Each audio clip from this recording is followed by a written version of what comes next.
Hello, everyone. My name is Father Wesley Evans. I'm the priest of St. Stephen's Episcopal Church, and this is another little video for Weird Christianity October. And a little special treat for you today, a topic that I've always found kind of fascinating, and that's on archangels, and particularly the archangel Uriel. So, I'm going to start this video with a question. How many archangels are there? And the difference between archangel and archangel I consider to be a tomato. So, but anyway, how many archangels are there?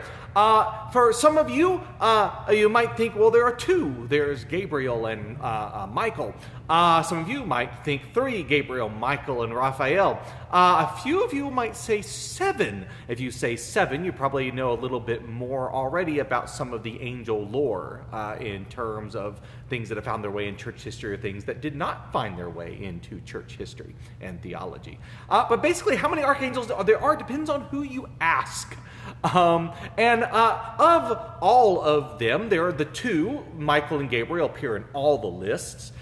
There's one, Raphael, that appears in the Apocrypha. So usually, for churches that do not have the Apocrypha and do not have the Book of Tobit, they don't consider Raphael in there. And for those that do, like the Roman Catholic, Eastern Orthodox, and actually us, Anglicans, we use the Apocrypha as well. We'll often consider Raphael in there.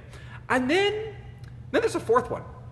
I'll call him the lost archangel, Uriel. Uriel means fire or light of God. Each archangel has their name is a composite name of something plus God. So Gabriel, Gabor, means strong one or strong man, so strong man of God, or God is my strength. Michael, Michael, in Hebrew, it means who is like God. And it was the legend is that this is a rebuttal he made to Satan at one point. You know, Satan was rebelling and Michael said, but who is like God? And that's his name. Raphael, Rapha means healer. So Raphael is God is my healer, or God heals. And Uriel, something like that, anyway, means fire or light of God. So Uriel means fire or light of God. El is the word for God in each of those names. So Uriel means fire or light of God. So why do I call him the lost archangel? Why did he get lost? What happened to him? Where do you find it? Where do you find the lost archangel? Do you contact the local lost angels department? No. So cool thing, interesting thing, weird thing that happened. All right. Uriel. He begins his story, if you will, in a book of Esdras, okay? Fourth Esdras or two Esdras. It gets named different things depending on where you find it. It is part of the Apocrypha, at least in the list of Anglicanism. In our 39 articles, it listed there as part of the Apocrypha.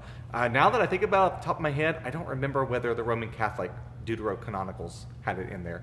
But either way, it begins there. And Uriel shows up in those books doing angel stuff, normal interpreting a vision to Ezra, giving him insight into God's will, things like that. Pretty typical angel stuff. Then he shows up a lot in something called the pseudepigrapha. The pseudepigrapha. Now, pseudepigrapha might not be a word you've heard before. It basically means false writings. I hate that term. But pseudo, sort of writings, right? Kinda. The pseudepigrapha stuff that got written, that was attributed to someone else who didn't write it, but the name carries authority. So there's a wisdom of Solomon in there, the Testament of Solomon in there. Not written by Solomon, not as far as scholars are concerned anyway, and therefore the name Solomon was attached to it to give it some gravitas. All right. There's a book of the pseudepigrapha. I know if you're interested in weird stuff, all of you have heard about the Book of Enoch. Yes, the Book of Enoch, which if you watch the Discovery Channel enough, the Book of Enoch shows up somewhere. The Book of Enoch, we'll talk about that more when I talk about the Nephilim from Genesis 6, because there's some carryover there. But in these books, it's a series of writings, most of which were written I think some of the earliest date 200 BC to 200 AD. They're kind of in that spectrum. They're too late to be Old Testament stuff. None of it was ever remotely canonized. It's not even like the Apocrypha.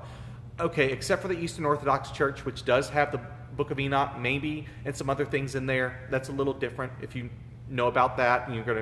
If you were about to correct me in the comments, yes, I know about the Ethiopian Orthodox canon. It's a little bit different. That's okay. In general, most of them didn't make it. None of them are New Testament writings either. So, Uriel appears in those. He appears along with the great names Michael, Gabriel, and Raphael, right? Those are the big ones. They always show up. Michael and Gabriel definitely always show up, even if Raphael doesn't, right? Those are the major ones. And then sometimes Uriel shows up, okay? And he's in there, and he's a big name. Now, in the pseudepigrapha, there are other lists of chief angels, and they tend to traditionally make a list of 7, and those other names vary here and there. And they aren't really important for this video. I'd have to talk about them in another video. But there are different lists that appear. Traditionally, there are 7 of them. In fact, that comes from some biblical kind of allusions to 7 spirits and things, which also is very Zoroastrian, interestingly. It's a whole other topic, perhaps. So anyway, Uriel, right? What happened to Uriel? Because that's the topic, and I need to stay on topic. So, Uriel shows up Ezra, pseudepigrapha. And then he does not in the New Testament, not anywhere, right? Well, in early Christian history, he was definitely known. In fact, the Eastern Orthodox Church still considering him to be an archangel. No problem, right? They have 7 archangels in the Orthodox tradition. They have 7 names that are traditional, and big ones, Uriel is included. He was certainly well known early on in Christian history.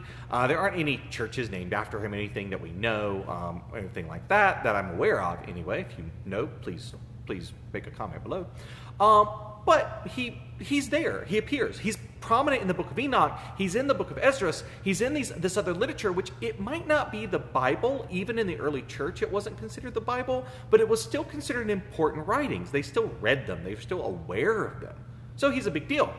In the Orthodox Church, anyway. And in the Western Church, he disappears. So what happened is that he was condemned by a pope. And yes, true story. He was condemned by name by Pope Zachary in 745 AD among a list of reprobate angels, I believe it was called, but I don't remember the technical term they used, but he was condemned by the Pope. Why? Why was this traditional archangel condemned by the Pope? Well, it was a kind of a case of guilt by association. Right, you're hanging out with the wrong crowd and you get thrown in with them. It was a little bit of that. So what happened? The church was evangelizing Germany. Right? Saint Boniface, the apostle to the Germans, was there. And while he was there, there was a guy, Adalbert. And Adalbert created his own little group. And he had claimed that God had spoken to him in a special way outside of the church. And that God had given him, or angels specifically, had given him powers, right? He had been given these like supernatural powers and had communed with angels and had powers of angels, and he was gathering followers to himself. And so Boniface, of course, saw this as a threat. This was a heresy, okay? And so Boniface goes to Pope Zachary and discusses with him about this whole weird cult that's developing over there in Germany, that's focused on this veneration of angels and this summoning of angels or whatever else was going on. We don't really have a lot of clear records, by the way, for what exactly all the beliefs were. Some of these records are pretty sparse. Mostly we just know what Boniface sort of kind of mentioned to Zachary and what Zachary did. That's about it. So Pope Zachary, to condemn this heresy of this guy, Adalbert, condemns the veneration of all angels that are not in the Bible. All angels that are not in the Bible. And lists by name a series of rejected angels that are not to be acknowledged by Christians that were angel names which Adalbert had made a big deal of. And most of the names are inconsequential, right? But Uriel was one of them, because Adalbert had put Uriel on this big list. Again, it was a common angel name. It was normally known. And again, in the Eastern Orthodox Church, Uriel is still a big deal. So, he, where is it? Oh, yes. So, the Pope condemns these list of angels by name, including the name Uriel. So, Uriel gets cut off from the Western Church. So, for the rest of Western medieval history, Uriel's kind of considered not one you mentioned. There are no Saint Uriel churches. There are Saint Raphael churches.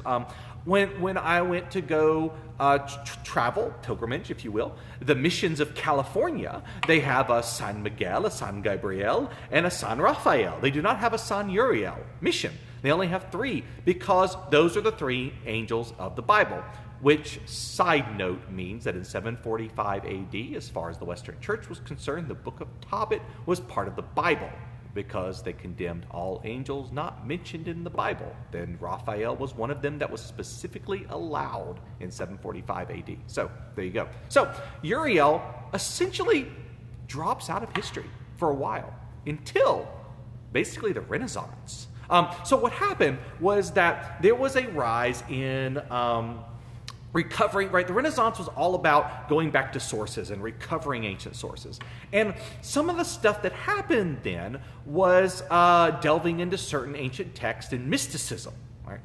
Particularly Jewish mysticism called the Kabbalah, which is way beyond this video. I'm not even going to touch it, and I'm not a Jew, so I don't know a lot about it, and I'm not an authority on it. But it's Jewish mysticism. There you go. But I do know, at least, that one of the angel names that kind of piggyback through that, because Uriel, part of the pseudepigrapha, part of some Jewish tradition, made its way into these ideas and became developed with certain forms of Renaissance, occultism. Honestly, it was forms of Renaissance occultism. The Kabbalah is not a cult. The Kabbalah is part of Jewish religious tradition. But there was a strand of it, Hermetic occultism, of Hermetic Kabbalah. Hermeticism is a form of occultism. I needed a whole other video for all of that, so please just go with me here.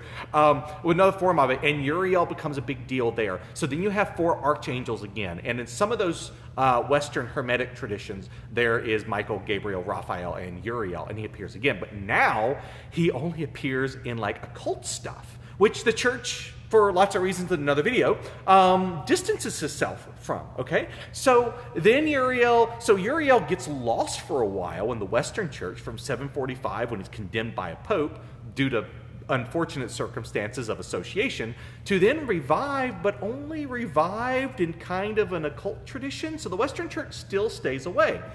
So what's left is that he kind of got lost.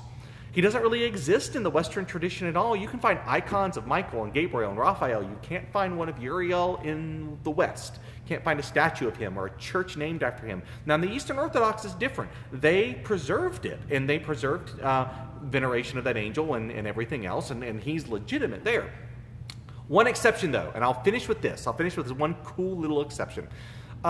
If you go to Arlington, Texas, they have one of the coolest Roman Catholic churches I've ever seen. It's Vietnamese Catholic. And it's actually a really neat version of cultural adaptation of tradition. So they have a statue of the Virgin and Child, but she's wearing traditional Vietnamese garb. They have beautiful murals of Jesus teaching, images from the New Testament, but Jesus is teaching among rice paddies, and he looks Vietnamese, and the apostles look Vietnamese.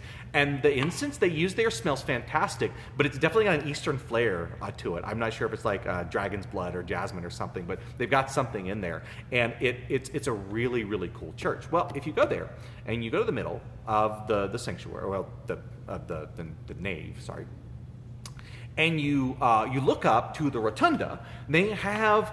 I've rarely seen this in any Western church. This is unique as far as I'm concerned in terms of Western religious art. And they have surrounding God 7 archangels, all 7 of them, and Uriel is on the list. So he's maybe made a comeback. Maybe he got lost for a while. He hung out with a bad crowd under Pope Zachary, right? He ended up sort of being forgotten about and rejected. He kind of ended up in some weird occultism for a while during the Renaissance, and maybe he's making a comeback in Christian circles. I've heard that there is a Saint Uriel Episcopal Church somewhere in New Jersey, so there you go. He's not on our calendar, but that's kind of interesting to me. So Uriel's kind of cool. It's kind of an interesting case. It's Michael and Gabriel. There's a lot more about Michael I could talk about in tradition, but they're more straightforward. Raphael has always been accepted. He's kind of cool. And Uriel has this weird little path in the Western Church. So anyway, so that's Uriel in a nutshell. If you have any questions, please let me know. Maybe you have some other questions about something I mentioned. Maybe about something else. I'm still going to do a video. I've been asked about the Nephilim, and then I've asked about the Witch of Endor. I'm going to talk about those for Weird Christianity October. And then sometime as we get closer to October, which is only a week away. But anyway, I'm going to do a Zoom Ask Me Anything. So we'll do an AMA on Zoom, anything about weird Christianity, angels, demons, ghosts, spirits, miracles, conspiracy theories, UFOs. If it's strange and weird and you've wanted to ask a priest about it, now it'll be just from my personal opinion, some of it, but hey, you get the opportunity, then join me then. I will post the information for that here on Facebook, and I'll also post that later on our YouTube channel after it's recorded. I'll make sure to record it to do that. So thank you for joining, and let me know if you have any questions, and be sure to join us for the Ask Me Anything, and look out for the information for the exact date and time for that here on Facebook. And hey, and join us on Sunday morning, 9:30 for our live stream worship as well. So thank you, and God bless.